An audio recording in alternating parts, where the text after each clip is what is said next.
सदाए news Varanasi. इस समय हम वाराणसी के ऑल इंडिया मजलिस इत्तेहादुल मुस्लिमीन के युवा नेता जनाब एजाज साहब के साथ जुड़ चुके हैं और कुछ लोग और हैं, उन लोगों से भी बात करेंगे। जिस तरह से बराबर लोकसभा सदन में बुनकरों की चर्चाएं हो रही है, ऐसे में अगर से एक बुनकर को अपनी समस्याओं को रखना हो तो वो किन किन मुद्दों पर रखेगा। साफ तौर पे लोगों से बात करेंगे कि अगर बुनकरों की बदहाली इतनी ज्यादा क्यों हो गई है। अपना नाम बताइए सबसे पहले। हाँ एजाज भाई, अगर से बुनकर की जो समस्या है, तमाम विपक्षी पार्टी सदन में इस बात को कह रही है कि बुनकर बहुत ज्यादा बदहाल है, ये खुशहाल कैसे होंगे? देखिए, बदहाल तो है ही है, लेकिन बदहाली की वजह भी वही लोग हैं। जब उन लोगों की सरकार थी, सत्ता में थे, तो बुनकर को लेकर कोई काफी चिंतित नहीं हुए, कोई अच्छा सोचा नहीं, जिसकी वजह आज भुगतना पड़ रहा है बुनकरों को। मुलायम सिंह की सरकार में बुनकरों को सस्ती बिजली मिली है। बिल्कुल, मुलायम सिंह की जब सरकार थी तो माननीय आजम खान जी ने अच्छा बिल पास कराया और उसका लाभ भी उत्तर प्रदेश के सभी बुनकर भाइयों और दलित भाइयों और भी सभी हिंदू भाइयों को भी मिला है इसका लाभ। तो ऐसे में अगर से आपको रखना हो या आपको वैसी साहब तक अपनी समस्या को पहुंचाना हो तो किन किन मुद्दों पर पहुंचाएंगे? क्योंकि अगर से देखा जाए साड़ी पे अलग और रेशम और धागे पर तरह तरह की जीएसटी कहा जा रहा है, और आपको जो पावर लूम जो मिलता था, सब्सिडी मिलती थी, उसको लेकर और एमएसएमई जैसे जो कानून आए हैं उनको लेकर आप किन मुद्दों पर लेबर क्लास की आवाज उठाएंगे कि जो गिरफ्तार समाज है उनकी आवाज उठाएंगे? देखिए, मजदूर समाज की आवाज उठाएंगे। जो गिरफ्तार समाज है तो वो आज तो करोड़ों रुपए की जमीन लेने पर उतरा है, गरीबों को शहर से भगाने के लिए वो खड़ा है कि आइए अपना कागज दीजिए, देकर पैसा लीजिए और छोड़ दीजिए, बनारस जाइए, दुल्हीपुर और कौआपुर जाइए, मिल्कीपुर चले जाइए, पर बनारस मत रहिए आप। तो कहीं ना कहीं अगर से आपको समस्या रखना हो तो क्या रखेंगे? क्या क्या समस्या आपको क्या दिख रहा है? देखिए, हम लोग अगर अपनी समस्या रखेंगे, जिस तरीके से हाउस टैक्स है पहले से 80-85% बढ़ गया, पानी टैक्स से बढ़ गया, बिजली का जो बिल था उसका पैसा बहुत 4 गुना बढ़ गया, और बहुत सारी समस्या है विकास के लेके।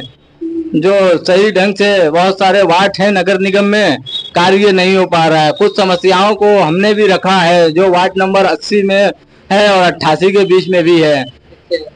क्षेत्रीय समस्या है। केवल एक हफ्ते से मेरे पे कर्मचारियों का फोन आ रहा है, कार्य नहीं हो रहा है। अभी आदमपुर जोन से सुपरवाइजर से बात मेरी हुई तो वो आया, लाइव आया, फोटो भी खींचा। जब 2 दिन बाद बोला कि 2 दिन में उठ जाएगा मलबा, तो 2 दिन बाद फिर हमने उनको कॉल किया तो उन्होंने यही जवाब दिया कि मेरे पास भैया 2 कर्मचारी हैं, मुझसे नहीं हो सकता है, आप ऊपर अधिकारियों से बात कीजिए। मतलब ये कंप्लेन करने के बाद ये मतलब बस यही है कि 10 दिन से बस खाली फोन करते हैं, भैया आप कहाँ से बोल रहे हैं, आपके नाम से कंप्लेन है।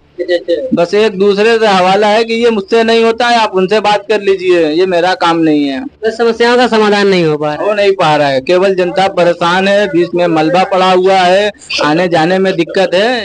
लेकिन भारतीय जनता पार्टी और नरेंद्र मोदी जी कह रहे हैं काशी को क्योटो बनाए हैं, पर्यटक स्थल बनाए हैं, तो किस तरह का क्योटो आप देखे?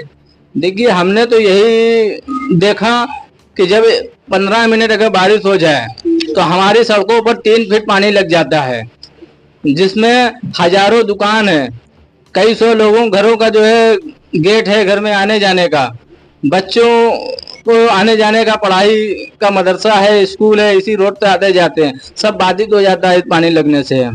तो इसके पहले भी जो सरकारें थी, क्या उन्होंने इसका कोई रास्ता नहीं निकाला था? नहीं, अब तक कोई इसका रास्ता नहीं निकाला। कांग्रेस सरकार में एक नाला बना था तो वो नाला भी फ्लॉप हो गया, क्योंकि उल्टा हो गया था डहार, जो जबकि ऐसे होना चाहिए था, जहाँ गड्ढा था हुआ नीचा, फिर उसके आगे और नीचा होना चाहिए था, लेकिन उसके आगे जाके और ऊंचा हो गया, तो वो फ्लॉप हो गया, वो नाला बन पड़ा हुआ है।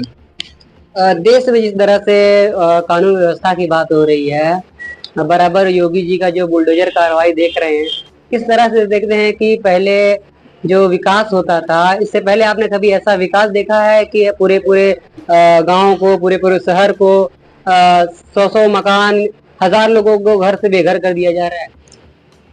देख लिए, इसके पहले तो हमने ऐसा विकास नहीं देखा था, लेकिन ये जो विकास का नाम लेके आए हैं, सबका साथ, सबका विकास, सबका विश्वास, तो एक पे विश्वास कर रहे हैं और किसी पे, सब पे अत्याचार कर रहे हैं। विकास अगर करना होता तो ये जंगल में करते हैं, पत्थर जमीन पर विकास करते हैं, लेकिन विकास इनको कहाँ चाहिए कि ये डील हो जाती है उद्योगपतियों से कि मुझे इस एरिया की इतनी जमीन हमको चाहिए, तो डील करके और फिर वहां पे नोटिस आता है कि यहाँ पे इतना मकान जो है बुलडोजर चलेगा, लाल निशान लगेगा। अब उनको कहाँ मिलेगा? नहीं बताइए। शहर में जो रह रहा है उसको जंगल में भेजेंगे, और जो जंगल पड़ा हुआ है तो उसमें कौन रहेगा? तो पहले इनको जंगल पे ध्यान देना चाहिए कि जो अगर उद्योगपति या किसी होटल या किसी पार्क बनाने के लिए हमसे जगह मांग रहे हैं तो उनको आउटर जमीन दी जाए, जंगल दी जाए कि आइए आप यहाँ बनाइए, यहाँ आसपास लोगों की बस्ती हो, लोग यहाँ बसे। ऐसे एक सवाल फिर से आते हैं कि आपने दुल्हीपुर का जिक्र किया कि लोग बनारस से गिरफ्तार जो है कहते हैं मकान बेच के दुल्हीपुर जाओ, लोग दुल्हीपुर से ही भाग रहे हैं। बिल्कुल, वजह यही है कि ये लोग जो इधर से जमीन खरीद लेते हैं फिर दुल्हीपुर हो जाता है, तो कारोबार ना हिया है ना दुल्हीपुर में है, तो भाई पेट के लिए भी वो दुल्हीपुर से प्रदेश चला जाता है। बेंगलोर, सूरत, मुंबई, पुणे, तमाम जगह है जो वहाँ जाके अपना दाल रोटी चलाता है। वहाँ से भी लोग भाग रहे हैं और वजह यही पावर लूम है, धंधा नहीं है। हम लोगों के पास यही एक कारोबार था, यही कि हम लोग पुरखों ने जो करते आए वही बताए, हम लोग वही कर रहे हैं। और अगर यहाँ का एक समाज और है, देखिए वो समाज नौकरी में लगा हुआ है, लेकिन हम लोगों का जो काम था अपने घर में था, 200 का 100 रुपया करते थे, लेकिन अपने घर में रह के अपने परिवार में करते थे। बस यही मोहब्बत में हम लोग अभी तक इसी कारोबार में लगे हैं। अन्यथा आने वाला दिन तो अब यही दिखता है कि इस कारोबार को खत्म हो जाएगा, फिर हम लोग विदेश चले जाए या बाहर रहे। काफी लोग तो सऊदिया, कुवैत, तमाम जगह रह ही रहे हैं। हमारे शहर के बच्चे बहुत सारे भाई हैं, बड़े हैं। ऐसे में क्या पॉलिसी होनी चाहिए कि जिससे कि लोगों का प्लान रुके, या जो बाहर सूरत में जा रहे हैं वो बनारस वापस आ जाए? क्या पहल होनी चाहिए इसके लिए? देखिए, इसके लिए पहल तो पहले हमारे कारोबार की है। सरकार से मांग करें, आवाज उठाएं लोग कि जो जीएसटी हमारे धागे पर लगती है उसको हटाएं, और जो टैक्स है उसको कम करें। उसके जब तक हमारा माल किफायत नहीं होगा, सस्ते में नहीं तैयार होगा, तो जाहिर की बात है यहाँ जो है तेजी या कपड़े की मार्केट अच्छी होने वाली नहीं है। एक सवाल आपसे करेंगे कि तीसरी बार मोदी सरकार आई है, कितनी राहत मिली आपको? तीसरी बार मोदी सरकार आई है और पिछली बार भी मोदी सरकार थी। मोदी, जनाब नरेंद्र मोदी साहब हमारे हिंदुस्तान के प्रधानमंत्री हैं, वो बहुत अच्छे आदमी हैं और हमारे बनारस के वो सांसद भी हैं। और हमारे बनारस का तो विकास वो अपनी तरफ से तो अच्छा ही कर रहे हैं, लेकिन उनके नीचे तिबके के जो अधिकारी लोग हैं ये सही ढंग से उसका समय नहीं दे पा रहे हैं, उसका कार्य नहीं कर पा रहे हैं। हम उनसे कहेंगे प्रधानमंत्री जी से कि आप अपनी सेना को सही रखिए और सही दिशा में चलाइए। हम बनारस के लोग हिंदू मुस्लिम आपस में भाई भाई हैं, कहीं से लड़ने झगड़ने की बात ना पैदा हो। ये हमारे प्रधानमंत्री जी की जिम्मेदारी बनती है कि वो पूरे ढंग से काशी का विकास करें। उनका विकास पिछले 10 साल में कितना दिखा है, और तीसरी बार आए हैं तो आपके कारोबार कितना फला फूला है कि नहीं है? क्या उनके तीसरी बार प्रधानमंत्री बनने से महंगाई में कुछ कमी हुई है क्या? ऐसा है कि तीसरी बार नहीं, वो चौथी बार भी आ सकते हैं, उनको आना भी चाहिए, क्योंकि वो बहुत अच्छे नेता, उनकी हम तारीफ करते हैं। और जहाँ तक से विकास की बात है और कारोबार की बात है, ये तो अपना अपना मुकद्दर है। हम लोग लड़ाई लड़ते रहते हैं, अब आगे उसकी बात चले न चले, हम लोग अपने मेहनत के आदी हैं, मेहनत के बल पर जी खा रहे हैं। जी ठीक है, बहुत अच्छा लगा बात करके। लेकिन एक सवाल तो ये है कि इस तरह से तीसरी बार मोदी सरकार आई है वो कह रहे हैं कि हमने काशी को पर्यटक स्थल बनाया और लोगों को जो बनारस अलग अलग शहरों से बनारस में आते हैं, बनारस की साड़ियों की खपत ज्यादा हो गई है और बनारस के हाल जो है काफी विकसित हो रहे हैं, लोगों को रोजगार मिल रहा है। किस तरह से आप देखते हैं? देखिए, ये जो है कि यहाँ पर आ तो रहे हैं, बाहर से काफी टूरिस्ट आ रहे हैं, वो घूम रहे हैं। बहुत सारी ऐसी घूमने की जगह बनी है जो खूबसूरत जगह है आसपास में काशी के। तो लेकिन इससे हमारा कारोबार नहीं चलता है। किनका कारोबार चलता है?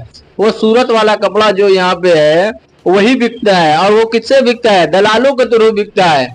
अब बताइए कि 30% लेते हैं दलाल, तब वो दूसरी गद्दी लेकर जाते हैं। फिर क्या हुआ कि 40-45 हजार का अगर वो माल खरीद लिए तो 15-20 हजार वो दलाल का बन जाता है। अच्छा। तो इस समय तो ज्यादा तो वही कमा रहे हैं और वो कमा रहे हैं, नहीं दोनों लोगों की कमाई है। मतलब सूरत का माल यहाँ भेजा जा रहा है? बिल्कुल बिल्कुल, ज्यादा अब यहाँ माल मंडी में सूरत से आता है और लोकल दुकानों पर भी सूरत का माल ही रहेगा। आप कभी भी देख लीजिए इंटरव्यू करके, इधर से हो लीजिए पिलीकोठी से होके चित्तनपुरा कहीं भी पहुंचिए। नई दुकानें खुली है तो वो बनारसी आइटम को नहीं बेच रही बल्कि सूरत के आइटम को बेच रही है। बिल्कुल बिल्कुल, वो सूरत का ही आइटम रखते हैं, डाइबल रखते हैं, छपैया की साड़ी रखते हैं, बहुत लोकल साड़ी वो रहती है। बनारस की साड़ियों से उसका कोई मुकाबला नहीं है। बनारस की साड़ियाँ टॉप पर होती है। बनारस का कपड़ा एकदम नंबर 1 होता है। थोड़ा महंगा रहता है लेकिन नंबर 1 होता है। कहीं भी आप इसको चेक कराइए, नंबर 1 रहेगा। तो सीधे तौर पे आपने पूरी बातें सुनी और जिस तरह से तीसरी बार मोदी जी की जो उपलब्धियां थी और उनका विकास है, जो बनारस में आते हैं करोड़ों की योजना लेकर आते हैं, लेकिन जो बनारस का बुनकर है या साड़ी बीनने वाला है, कहीं न कहीं उसका जो रोजगार है वो और ही गर्क में जा रहा है और ही नुकसान में जा रहा है। जिससे कि तमाम पावर लूम बंद पड़ी हैं। जहाँ 4 पावर लूम है वहाँ 2 बंद पड़ी हैं, एक चल रही है तो वो भी 24 घंटा नहीं, मात्र 8 घंटा 10 घंटा चल रही है। जिस तरह से किसान किसानी करके लोगों का पेट भरता है, ठीक उसी तरह बुनकर कपड़ा तैयार करके लोगों का तन ढकता है। और जब इंसान पैदा होता है तो उसके कपड़े की जरूरत होती है और जब मरता है तो कपड़े के साथ ही मरता है। उसी कपड़ों पर केंद्र सरकार और राज्य सरकार ने अलग अलग तरह से जीएसटी लागू कर दिया है। धागे पर अलग जीएसटी, रेशम पर अलग जीएसटी और एमएसएमई जैसे कानून आया जिससे 45 दिन के पेमेंट पे कारोबार करना है। इससे भी कारोबार काफी प्रभावित हो चुका है। बुनकर जो है इस समय खाले के लाले पड़े हैं और जो बचे हैं वो सूरत और बेंगलोर जगह तमाम जगह रोजगार तलाश कर रहे हैं। बहुत ही बदहाल बुनकर है। नरेंद्र मोदी जी इस पर ध्यान दें। मिलते हैं अगली अपडेट में। कैमरामैन समीर अंसारी के साथ ब्यूरो चीफ मकबूल अहमद अंसारी की वाराणसी से रिपोर्ट।